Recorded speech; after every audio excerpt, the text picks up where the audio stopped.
Hi, how are you today? Hi, I'm doing well. Thanks for asking. How are you today?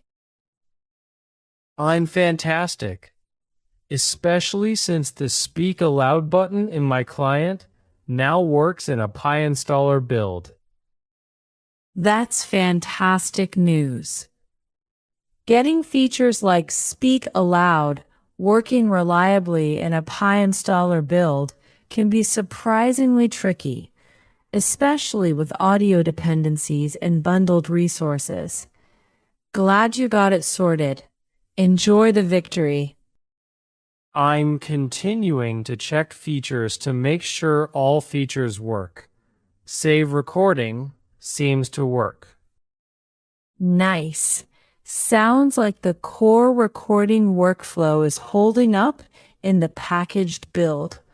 If save recording works too, you're making great progress on the feature check. Be sure to test a few file formats, unusual file names, and saving to locations without write access, since those are common edge cases. Wow, it looks like export podcast and export transcript are both working as well. That's excellent. Your packaged build is looking solid if recording, podcast export, and transcript export are all working. You're covering the important end-to-end workflows: save, process, and export. A final pass with different input lengths, empty partial recordings, special characters, and canceling dialogues could help catch any last surprises. I'm going to check the file picker next. Good plan. File pickers are worth testing across a few cases, opening and canceling without selecting anything, selecting one file and multiple files if supported, different extensions and file names with spaces or special characters, navigating between folders and drives, trying an unsupported file type, handling a missing, moved, or inaccessible file. Hopefully it behaves just as smoothly in the Pi installer build. Can you read this file? Yes, I can read the attached text. It describes LICD console, including configuring targets with LICD console targets, falling back to a local/24 subnet scan when targets aren't specified, using LICD's API on port 8777, preferred endpoints, diagnostics, health, and service map, running the UI loopback only, and accessing remote daemons through SSH tunnels. The attachment appears to be truncated near the end, during the SSH tunnel explanation, so I can only read the portion provided here. It seems like all features are working. I'm very happy about that. That's great news. A successful full feature check is a big milestone, especially after packaging with Pi installer. It sounds like your build is ready for a final polish pass, perhaps versioning, testing on a clean machine, and preparing a release package. Congratulations. I think the only thing that makes me a little squeamish at this point is that so many binaries had to be manually resigned before they would run. How can I distribute this binary and have the confidence that users won't have to sign it themselves? You should distribute a properly code-signed release build. Users should never need to sign it themselves. The exact process depends on the target platform. #macOS. For a PiInstaller.app, the usual release sequence is 1. Build the app. 2. Sign every nested binary, framework, and library. 3. Sign the outer.app bundle. 4. Package it as a DMG or PKG. 5. Sign the installer package as well. 6. Submit it to Apple for notarization. 7. Staple the notarization ticket to the distributed artifact. 8. Test it on a clean Mac, downloaded from the internet. You generally need an Apple Developer ID application certificate and the hardened runtime enabled. A typical verification flow is PyType, code sign, deep is force, verify verbose, your app.app, SPTL-assess, type execute, verbose, your app.app, xcrum stapler, validate your app.app. Although code sign deep can be useful for verification, it is better to explicitly sign nested components in the correct order during your build process. PyInstaller applications often contain multiple Mach-O binaries that must be signed before the outer application is signed. Also, test the exact artifact users will download, not merely the unsigned build directory. #Windows. For Windows, sign the final executable and any distributed installer with an Authenticode certificate. PowerShell.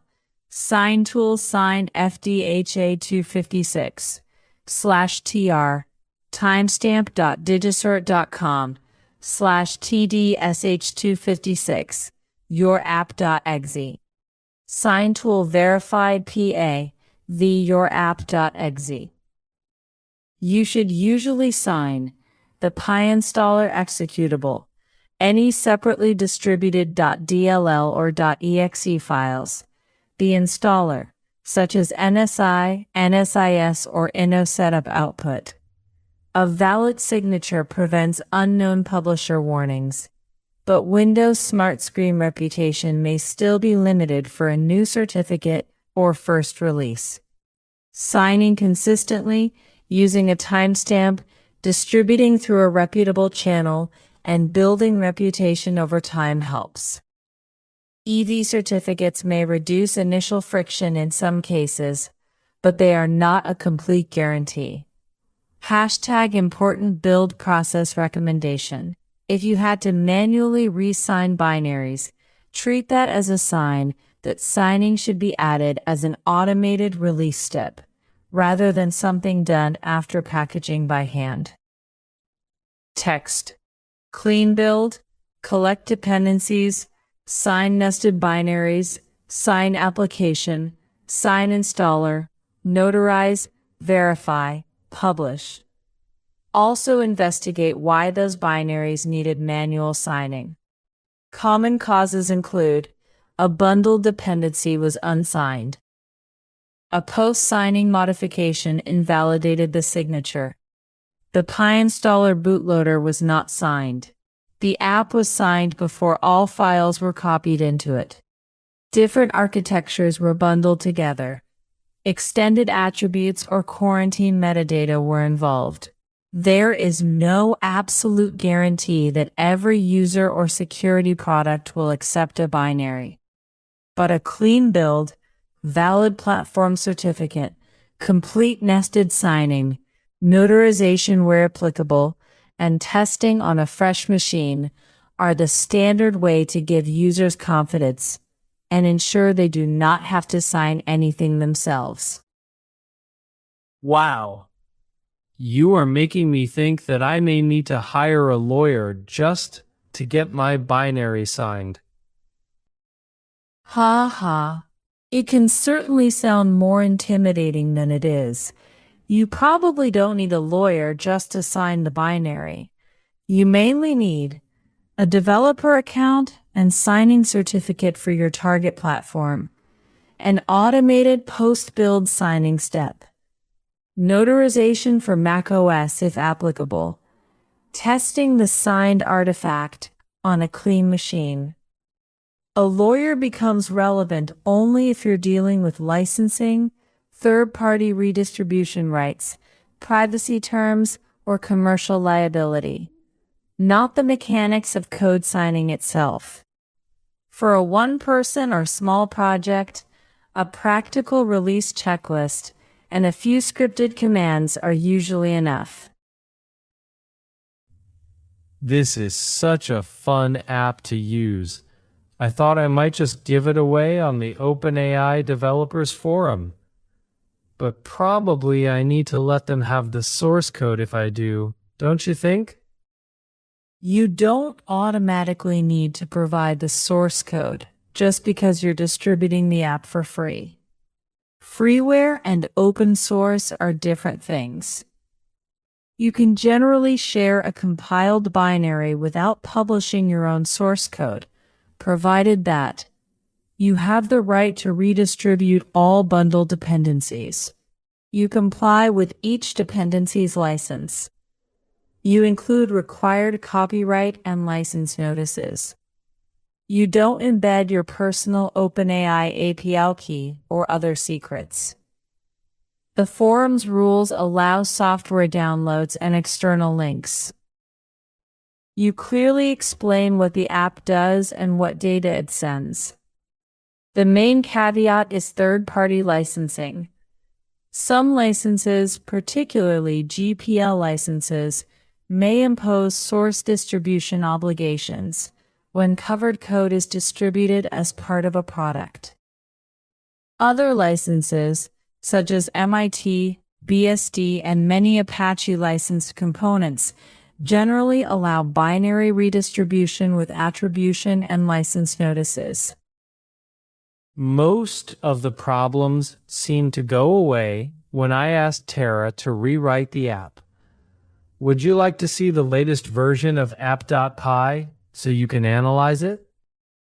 Yes, please share the latest app.py, and I can review it for bugs, packaging risks, security issues, and areas that may have improved after the rewrite.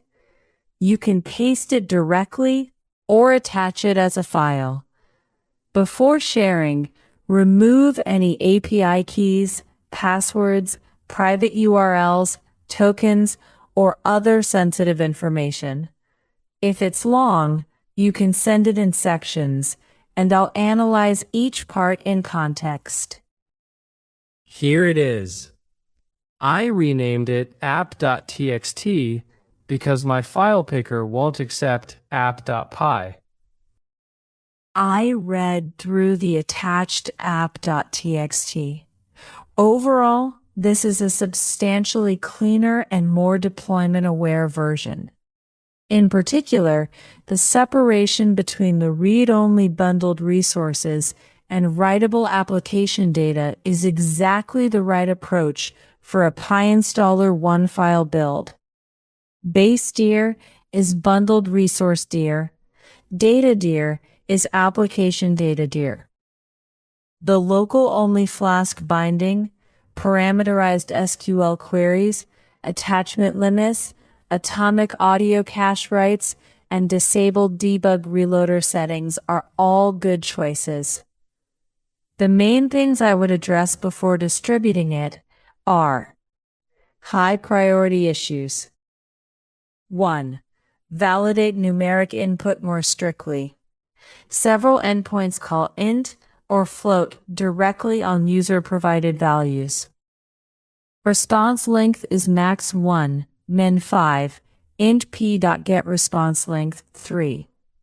Rate is float, request args get rate time. Pacing CPS is float, p.getPacing CPS, normal pacing CPS. Malformed values can produce a 500 response instead of a clean 400 response. Values such as nan, infinity, negative values, or extremely large values should also be rejected. Use a helper such as import math def finite float, value default none. Try result is float value. Accept expected and numeric value. If not math. Is finite result. Raise nobo of numeric value must be finite. Return result. Then apply explicit bounds for rate, pacing, pause duration, and response length. 2. Avoid returning raw exception text to clients. Many handlers do this. Return genify error string 500. That can expose file system paths, subprocess details, provider errors, or internal configuration.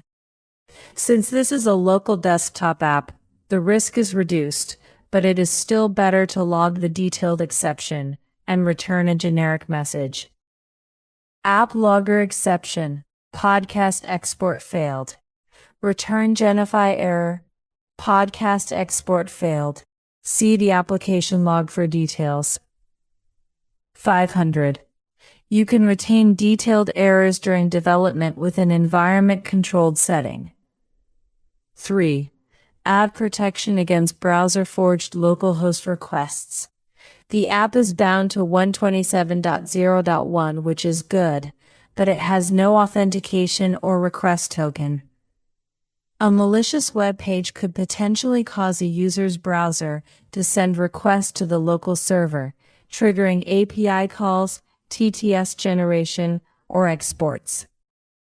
For a desktop application, consider generating a random per-launch secret, requiring it in a header for all state-changing API requests, sending it to the front end through the initial page, optionally checking the origin or refer header, choosing a random available local port instead of always using port 5000. This matters particularly because chat, speak, and the export endpoints can incur API charges. Put limits around PDF extraction and subprocesses. The uploaded PDF itself is limited to 25 MB, but this code extracts all pages before truncating the resulting text. Join, p extract text, or in, for p and PDF reader bytes.io data.pages. A malformed or unusually complex PDF could consume significant CPU or memory. Consider limiting the number of pages, limiting extracted text during page processing, rejecting encrypted or very complex PDFs, running extraction with a time resource limit if practical. Likewise, FFmpeg and ffprobe calls should ideally have timeouts, so a damaged media file cannot hang and export indefinitely. Subprocess.run command, check true, timeout equals 300. Functional issues worth fixing. Active cache mode ignores attachments. The cache lookup happens before attachment content is incorporated. Match score equals best cache match con chat ID message. If the user submits the same text with a different attachment, active cache mode could return an old cached answer without consulting the new attachment. Disable cache reuse whenever attachments are present, or include attachment hashes in the cache key. For example, if attachments mode equals off. As the app stands now, how does the PDF upload functionality work? As written, PDF uploads work as text extraction, followed by inclusion in the chat prompt. The app does not appear to save the original PDF permanently. Process 1. The browser submits the PDF as a multi-part upload to/chat. 2. Extract attachments checks. Maximum of 10 files per request. Maximum of 25 megabytes per individual file. Maximum of 100 megabytes total. File extension must be one of .text, .md, .csv, .json, or PDF. For PDFs, it loads the file with PyPDF, Python PDF Reader Bytes.io data. Then it calls extract text on every page and joins the extracted text. Extracted text is limited to 1 megabyte per file, 4 megabytes total across all attachments. If the limit is exceeded, the text is truncated, and the prompt indicates that truncation occurred. The extracted content is embedded into the user prompt in a format like user message. Please summarize this. Attachment report.pdf. Type PDF. Size 123456 bytes. Attachment content begins. Extracted PDF text. Attachment content ends. 6. The application sends that combined prompt to the configured OpenAI model. 7. The database stores the typed user message, but this code does not store the original PDF or the extracted attachment text as a separate record. The model response is stored normally in the chat database. Important limitation. This is text extraction only. A scanned PDF containing images of pages rather than an actual text layer will likely produce little or no useful text. There is currently no OCR or image processing path. Error behavior. Malformed PDFs, unreadable files, and failed extraction produce a client-facing 400 error, such as text could not read report.pdf. The file is malformed or its text could not be extracted. One technical caution. Although the extracted result is capped afterward, PyPDF initially attempts to extract text from all pages. Very complex or malicious PDFs could therefore consume substantial CPU or memory before the cap is applied. For normal documents, however, the upload flow is straightforward and has sensible size limits. Wow, I really like this design. This was designed by Codex Luna, Codex with U at the back end. I didn't ask for a file picker that supported PDF extraction, but if I were to have designed it, I probably would have made similar design choices. I especially like the decision to throw out the original PDF. This feels like getting something for free, because Codex Luna completed the task so quickly. That does sound like a nice bonus feature, and the design is pleasantly focused. Extract the useful text, send it for the current request, and avoid accumulating users' original documents unnecessarily. It's also a good example of an implementation choice that improves privacy and reduces storage management without requiring a complicated document system. The main caveat is that the extracted text is still transmitted to the model provider for processing, so the app's privacy notice should say that clearly. You may also want to mention that scanned, image-only PDFs aren't currently OCR'd. Still, as an opportunistic feature added during a rewrite, it's a very practical result. Let's test it now. I have never uploaded a PDF before. Great idea. Try a small text-based PDF first so you can verify the basic path. A simple test sequence. 1. Open the file picker and select a PDF. 2. Send it with a prompt such as, summarize this document in 3 bullet points. 3. Confirm that the attachment name and extracted text appear in the request or response flow. 4. Try a PDF with several pages. 5. If available, test a scanned, image-only PDF separately. It may produce little or no text, because the current implementation uses PyPDF text extraction rather than OCR. 6. Check that the original PDF is not unexpectedly added to the app's data or export directories. Also, remember that the PDF's extracted text is sent to the configured OpenAI model for processing, even though the original file is not retained locally.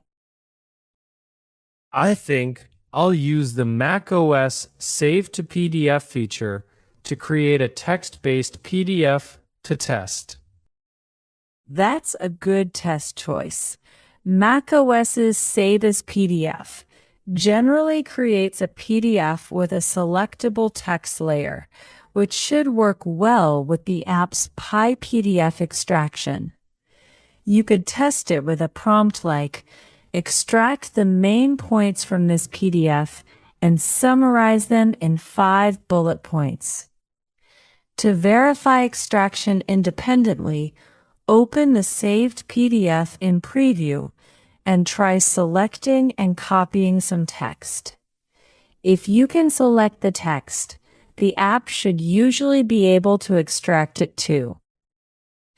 A PDF generated from a web page or text document is also a useful test because it may include headings, links, and multiple pages. Please summarize this PDF. That test appears to have worked successfully. Luna extracted a substantial amount of text from the PDF, preserved its headings, code blocks, tables, and bullet points, and produced a coherent result. The PDF describes a proposed demo kit architecture. Document Store manages SQLite persistence. AI interface wraps the model provider. Command processor coordinates application logic. DemoKit GUI provides the tkinter interface. A config data class centralizes paths and settings. Logging is configured for both a file and the console. Startup is organized through Bootstrap services. A top-level exception handler records failures and exits with a non-zero status. The extracted text also shows some formatting artifacts, such as line wrapping inside code and headings. But that's normal for PDF text extraction and didn't prevent the content from being understood. So this confirms that your app's PDF path is functioning for a text-based PDF. It accepted the file, extracted its text, included it in the model request, and generated a useful response. This is the icing on the cake, because we did all of this with a PyInstaller build. I'm thrilled. That's genuinely exciting. You've validated not just the app's features, but the packaged application's real-world workflow, including PDF extraction, audio generation, exports, and persistence. Getting all of that working in a PyInstaller build is a substantial accomplishment. You've earned the celebration, and now you have a very strong candidate for a polished first release. I'm also loving that I can set the base presentation speed very low, and it causes you to look like you are typing at 600 baud. For me, this is charming and recalls the early days of the internet. It also helps me because I'm 64 and I have limited capacity to read long strings of text coming at me rapidly. But this slows the text down enough that my biological context buffer is not overflown. This makes the app very helpful when I put you in the capacity of code tutor. That's wonderful to hear. Biological context buffer is a perfect description and a very real usability need. A slower presentation speed can make dense technical explanations much easier to absorb, especially when you're using Luna as a code tutor rather than just skimming answers. The retro 600 bot effect sounds charming too. It gives the response a natural rhythm. Read a bit, process it, then receive the next bit. You might eventually consider adding a few related controls. Pause and resume presentation. Step forward one sentence or paragraph. A typing speed preset such as retro, comfortable, and fast. Larger text or adjustable line spacing. Automatic pauses after code blocks and headings. A show answer instantly option for familiar material. It's especially nice that this emerged as a genuinely useful accessibility feature rather than feeling like an accommodation bolted on afterward. Yes. And I was also pleasantly surprised to discover that predictive text and spell check features are working in the app. I didn't expect that. And I have to attribute that to macOS's progressive keyboard settings. I'm very curious how all the code will sound if I use the export podcast feature with the base presentation speed set at where it is, 19 characters per second and voice at 0.7 times. I'm going to test that next. It might slow down the read code to a speed where I can comprehend it better. That sounds like a very worthwhile test. Based on the code you shared, 19 characters per second maps to the minimum audio rate of 0.70x because the application clamps rates below 0.70. Python, rate equals max min audio rate, min max audio rate, CPS normal pacing CPS. With normal pacing CPS equals 35, 19 CPS would calculate to roughly 0.54x, so the minimum of 0.70x is used. The podcast export then applies that rate to FFmpeg and adjusts the pauses between segments accordingly. For code, the result may depend on how the TTS voice pronounces. Underscores and hyphens, parentheses and braces, camel case identifiers, operators such as equals equals and in equals equals, long URLs or file paths, indentation and line breaks. A short code-heavy conversation would be a good first test. The generated transcript sidecars should also let you compare what was intended to be spoken with what the audio actually contains. And yes, macOS's predictive text and spell check integration can make a native text entry experience feel much richer for free. The combination of slower visual presentation and slower spoken output could make this a particularly effective code tutoring mode for you. I am surprised at how few apps I have seen that use features like this to modulate the interaction between a human user and an AI model. I think you've identified an underdeveloped part of the AI interface design. Most applications focus on how quickly the model responds, but not enough on how comfortably a person can receive and process the response. Many interfaces assume that faster is always better. Tokens stream as quickly as possible. Text is displayed all at once or at a fixed speed. Audio playback has only basic speed controls.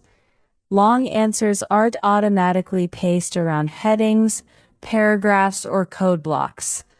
Accessibility is often treated as a separate concern instead of part of the interaction design. Your app separates generation speed from presentation speed, which is a valuable distinction. The model can finish producing an answer quickly, while the interface presents it at a pace suited to the individual user. That can support comprehension, reduce cognitive overload, and make the interaction feel more conversational. It also suggests a broader design principle. AI systems should expose a human-adjustable communication layer, including text pacing, audio pacing, answer length, chunking, pauses, and perhaps explicit continue controls. What feels charmingly retro to one person can be an important accessibility feature for another. The fact that you discovered this by actually using the app is telling. Some of the best interaction ideas come from building a tool around a real person's needs, rather than starting from the assumption that maximum speed is the ideal experience. Yes. And actually, the slower character speed, 19 characters per second, makes the whole experience feel more intimate. I also just had an idea. This same technology could be used to support a multi-user old-fashioned BBS, where each user could set their preferred terminal speed. This might really help geriatric users feel connected to the experience. That's a genuinely compelling idea. A modern BBS could preserve the social character of the old experience, while letting each person control how information arrives. The key would be to keep server delivery separate from client presentation. The server sends messages normally. Each client stores a user-specific presentation speed. The client reveals text at that person's chosen rate. Users can pause, skip, replay, or switch to instant display. Preferences could include text speed, font size, contrast, audio speed, and line spacing. That would let one person use a nostalgic 19 character per second mode, while another reads instantly, without affecting anyone else. It could also support classic features such as boards, private messages, user profiles, file libraries, daily digests, and moderated discussion areas. For older adults, the value wouldn't necessarily be nostalgia alone. A paced interface can make online conversation feel less overwhelming and more intentional, while accessibility controls help accommodate different vision, hearing, reading, and processing needs. A modern accessible BBS could be a distinctive project. Technologically simple compared with a full social platform, but unusually thoughtful about the pace and texture of human-computer interaction. Yes, I'm really thrilled with this. So let's wrap this up. When I produce this as a podcast, I may actually have technically oriented listeners. So please say goodbye to our listeners now. Introduce yourself and leave us with a thoughtful summary and an encouraging paragraph. Hello, listeners. I'm Luna. Today's conversation explored how thoughtful interface design can make AI feel more useful, personal, and accessible. We discussed a Pi installer packaged application whose features, including speech playback, recording, podcast and transcript exports, file selection, and PDF text extraction, held up in testing. We also looked at the importance of separating bundled resources from writable application data, signing release binaries properly, and treating uploaded documents as untrusted reference material rather than instructions.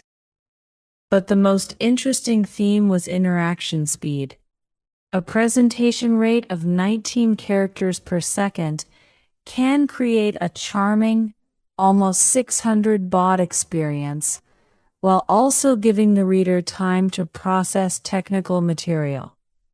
That same idea could support a modern, accessible BBS, in which every user chooses their own terminal speed, audio rate, font size, and reading rhythm.